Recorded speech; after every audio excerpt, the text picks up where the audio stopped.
So if you want to hear any lore whatsoever, make sure you're in the Discord, because once a week I ask a question. The first person to get the question right, or says something that tickles my fancy, or a YouTube comment, those people get to pick lore for the week. This week's lore comes to us by way of Captain Leonox, or Lennox. Again, dyslexia, hell of a drug. And it's on the Dunwich Boars in Fallout 4. A marble quarry inside of the Commonwealth, now occupied by the Forged and Feral Ghouls. Pre-war, it's operated by Dunwich Boars LLC, and this quarry is known for being unsafe. It has safety precautions put in, much like any other business, especially one that's a physical deal like this one. But it's known for just not working, and anything that was there for safety would be not replaced until it hit the point of failure. Any extra requests to add any sort of safety precautions were dismissed, and the normal action was to just wait and see how things went. So this is a place that is just a class action lawsuit. It's for lack of a better term, it's a pit. Yes, it's a quarry that they're digging down, but it's a pit for just awfulness. I think Dunwich Boars in Fallout 4 does a great job of showing how evil the pre-war was, and how it's just, we want to make $1. We don't really care about anything else. As long as we can make a couple ducats, jump in the bucket, we can ride. Like, it's just, it's kind of sad. I mean, it is sad. It's very sad. Now, cutting costs like this was a great way to save some cash. To combat morale loss for shit work conditions, happy hours were organized. Now, I don't know about you, but I don't drink. And I don't enjoy drinking. Every now and again, I go out and I have a drink. I won't lie to you. My drink of choice, I'm a very old woman who drinks Bloody Marys. That's about it. But the company, Dunwich Boars, would host happy hours by the pit. So alcohol and free fall, death, does not mix. Your equilibrium is screwed. Let's screw it up more with alcohol. Any of the alcohol you consumed at one of these happy hours came out of your check. You had a couple drinks, you're a couple dollars short of what you thought you were going to get, and they probably didn't tell you that until you got paid. They did have annual picnics, which apparently is a thing, because it's not the first time I've heard of a company, let alone a fictional company, doing it. With complimentary Nuka-Cola. So, they bought a couple 6-packs of Nuka-Cola.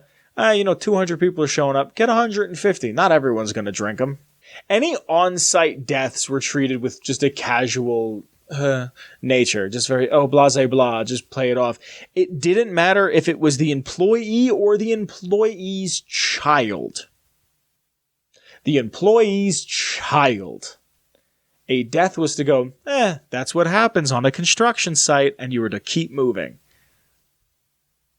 At most, all they did was hire more robots to make sure that nobody fell off the ledges, that they were not keeping safe. Now, it turns out the Dunwich Boars LLC was not looking for limestone, was not looking for marble, was not looking for any sort of granite, anything in the earth that could be used, anything useful. What they were really looking for is an ancient tomb to dark and forgotten gods. So, a normal company, really. I mean, I don't see anything. Once a temple was found, a man by the name of Tim Shute notified the other management. He grabbed higher-ups and said, "We found something." And he was told to take the rest of middle management down there. They told him, if you can take the rest of them down there and stall for more people to show up, you will be rewarded handsomely. So he takes them down there, and the entire chamber gets sealed off. It's believed that these people are later sacrificed for this dark, forgotten god that they worship, and they were turned into feral ghouls, so they were trapped down there. Now, post-war, the Forge, looking for iron for Saugus Ironworks, scavenged the entire area, taking any and everything back that they could. There's also some feral ghouls there. There was some infighting between the folks, the Forged, saying that they didn't want to go down there because of feral ghouls. One of the higher-ups said, you get down there, they're just ghouls. So for the layout of Dunwich Boars, I am not a big fan of doing this, but I wanted to make sure I got it because it was a lot to write down, and I felt like I could just read it off and it would sound better from the wiki. And I get all of my lore off of fallout.fandom.com, the Nukipedia, if you will. Now, there is an entranceway when you get down to the bottom of Dunwich Boars, but after the entranceway, there is a ritual chamber. Following the right-hand passage into the ritual chamber, a hallucination will start while passing Station 4. The hallucination presents lit candles lining the passage. At the end of a short path is the main cavern, with a ritual of sorts is taking place. A raised multi-tiered marble platform is seen in the cavern. Stairs lead up to the main area, where a man stands on a square rug before a pulpit. Broken segments of railing loosely fence in this platform.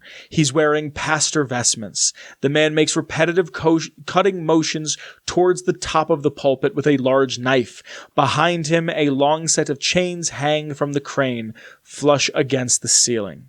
Around the perimeter of the room are stone benches, some of which were crushed by collapsing walls. Kneeling before the platform on two sides are 9 individuals dressed in clean pre-war outfits.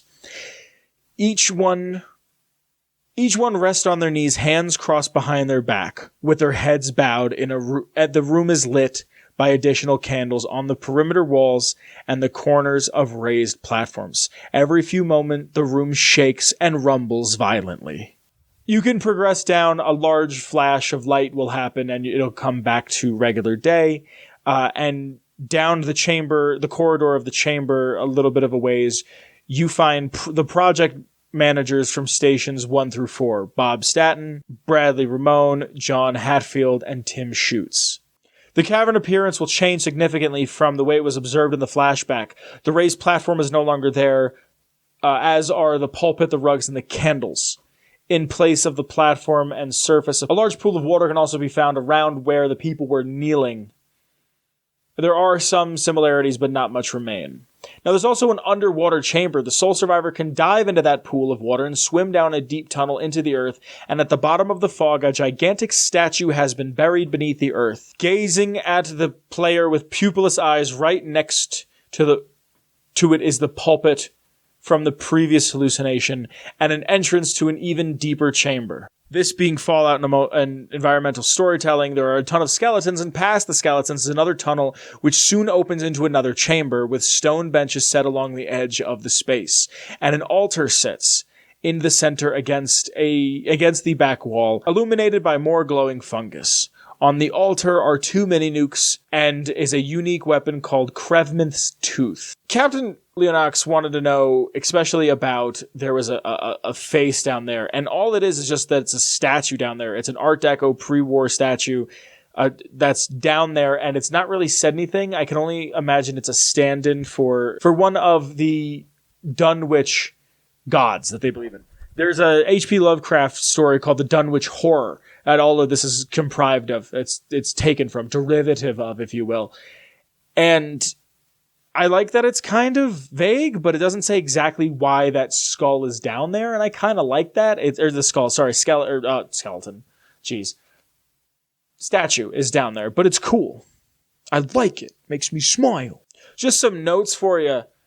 There is rumblings and footsteps can be heard all throughout the quarry, and the closer you get to the bottom of the quarry, the louder and more frequent they become. In the editor ID, the giant statue that's down there is labeled as Metro Man _1, and this is due to the fact that the face is simply a reused asset of the faces found around certain metro tunnels in the Mass Pike Tunnel. If you collect all of the management holotapes, all of the 4 named ghouls will lose their names. This in itself is a reference to the Dunwich building in Fallout 3. At the bottom of the quarry, one can see an eye belonging to a Silopan statue. Staring up through the submerged tunnel, the statue is simply an upscaled and mostly obscured downtown sculpture which can be seen by clipping outside the map. Such placement mirrors another of H.P. Lovecraft's story, The Shunned House, in which the protagonist digs underneath an abandoned house to only to uncover the elbow of a colossal being buried beneath it. That's really all I have on the Dunwich Boars from Fallout 4.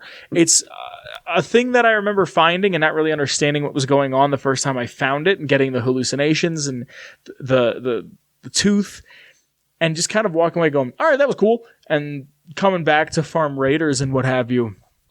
This is something that I can't wait to see. I don't know if it's expanded upon at all in 76, but I'd love to see in Fallout 5 or a spin-off Fallout game or something this kind of talked about a little bit. I'd really, really, really like to see that, because it's neat, and H.P. Lovecraft gets all the kids excited. But that, my friends, is all I have to say on the Dunwich Boars, and that for this week is our lore. Hey, hi, it's Vince. I hope you enjoyed that video you just watched. If you'd like to support in any sort of way, in the description below there's links to my Twitter, the show's Twitter, and the Patreon. You could support at any level, and you could be on screen like some of the names are currently. I hope to see you soon. Thank you for watching, and if you get a chance, check out another one of my videos. I'd really appreciate it. Share it with a friend. Cool. I'll see you guys later. Be safe. I love you. Bye.